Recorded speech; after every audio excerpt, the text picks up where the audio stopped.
Is it a bit sour when you lose first up?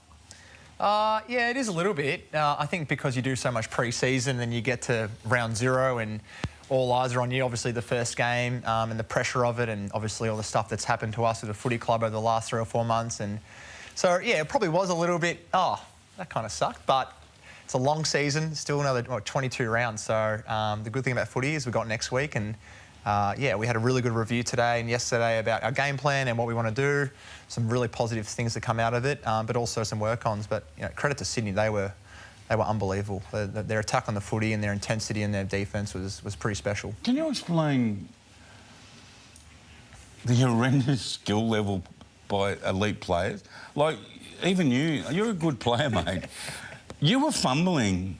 Well, describe the conditions, because it was really odd to watch. Yeah, it was probably worse than a wet weather game. Like, we've played up in Darwin a few times, having that affiliation with the NT, and yeah, it was just so hot and humid and muggy, and probably didn't expect that, to be honest. I think the Sydney boys did, which is probably a little secret. Is it footy's it was a genuine bar of soap. Like, I think I had 3 or 4 fumbles in a row on the wing. Oh, really? I saw that. I think, what's going on here? I think you start overthinking it, and I started putting grippo on, and I never put grippo on, and then the grippo got slippery, and I was like, oh God, this is going to be a long night. But they just adjusted to the conditions way better than we did, and I thought around the contest and stoppages, their surge momentum, their surge mindset, I think. Like, we were probably handballing a bit too much in that conditions, the way they just got it forward and knocked it on, and really helped in that situation. So the loss has prompted a lot of discussion about Melbourne. And you've spoken about it previously, I know you have. Last summer, all summer, Clayton, everyone, into round 1, you fluff it, the pressure's suddenly on Melbourne.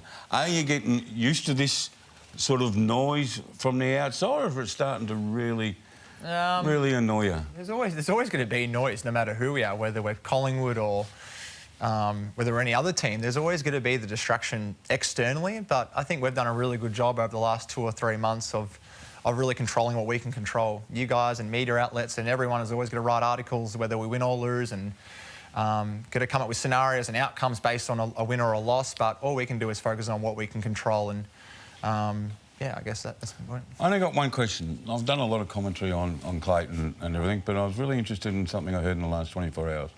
Caroline Wilson on Channel 9 last night said that you and Christian Salem and Jack Viney have lost trust in Clayton Oliver. A, have you spoken to Caroline Wilson? And B, is there any level of truth in that? A, I have not spoken to Caroline Wilson and never have spoken to her. I don't know what that has to do with the next point, though. But B, yeah, I guess I have a little bit in some way, but not in the last 11 or 10 or 11 weeks. Like, he's earned that trust back significantly. And it's hard to just put Clayton in that situation and put him as the poster boy or the pin-up boy because of all the stuff that's been documented away from the game. But as I said before, like, what he's done and the mountain of work he's done over the last 8 or 9 weeks is a credit to him. And I think I said this morning on SEN, like, the thing that I've learned over the last 7 or 8 weeks is the power of forgiveness. People in their lives are going to have stuff going on, big or small, and people are going to make mistakes. We're human beings. Like, it's just going to happen. And I think for that point of view, the ability to understand what Clayton's going through, how can we help him? What can he lean on us to help him with those situations? The power of vulnerability as well, opening up to us and talking to us, and vice versa. How can we help him in those situations? So he's going to make mistakes. We're all going to make mistakes. I'm going to make mistakes. And yeah, he probably did lost a little bit of trust in some of the playing group, but the way he's earned that back over the last 8 or 9 weeks has been pretty inspirational, to be honest. Because yeah, I'm not going to lie, like, I didn't think he was going to play round 0 or round 1, and to do that, and just the way he looks and how healthy he is over the last 6 or 7 weeks has been awesome. How did you? It's such a good phrase, the power of forgiveness. How did you discover it? How did you get there from potentially maybe a position of frustration or anger or whatever it was to be able to get yourself there? I think it's just who I am, to be honest. I kind of see the good in everyone. I don't think anyone's bad. Like, I don't think people want to go out there and do bad things or make bad decisions. And I think for me, like, that's my thought process towards it all. It might be different to how, Josh or another teammate or someone else sees a situation, and that's okay too. I think it's okay to feel certain ways about the situation. But the best thing about Clayton, or the best thing about, I think, sport in general, or team sport, is the fact that there's 44 boys and 45 guys and 30 staff are all going through something. And I feel like the fact that he's come back into the footy club, had all this stuff that's going on, and yeah, it would have frustrated the few of us, but the way he's been able to come back into the group, set really good routines, really good habits, and looks healthy, I think that's really important. I'm always going to forgive him. He's one of my closest mates and teammates. So, but yeah, I think, and that's the thing, it's not even about football. Like, we know what he can do on the football field. It's the way he conducts himself off field and things like that, which he's doing an incredible job of. Is there a lot of stories that the public doesn't know about? Like Clayton's public.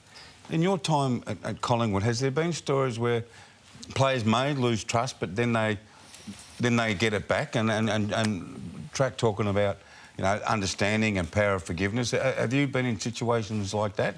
Yeah, of course. I think there's so much going on inside football clubs that the public don't necessarily get to hear or understand. And I think, yeah, that does happen from time to time. But like Christian said, I think the most important thing is the way individuals bounce back from that adversity. And yeah, Clayton's done an amazing job, like Christian said, playing round zero after his journey this summer was really impressive.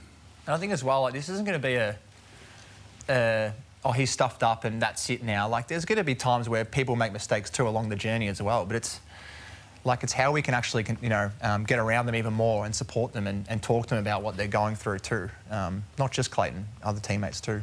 Can you remember his first night he's on 3 You were sitting here, right? And I'm only remembering because his first night on TV, he was struggling to speak. He didn't want to speak. He's come a long way. Now I'm sitting This was my media training, wasn't it? Yeah. And now I'm sitting here opposite you, mate, listening to a mature guy I appreciate that. talk about not just footy, but life stories and sort of the journey you've come on from sitting there where Josh was 5 years ago to where you are now. So Thanks, well done. It has, but you've provided a remarkable insight over the past 12 hours of one of the talking points of the summer.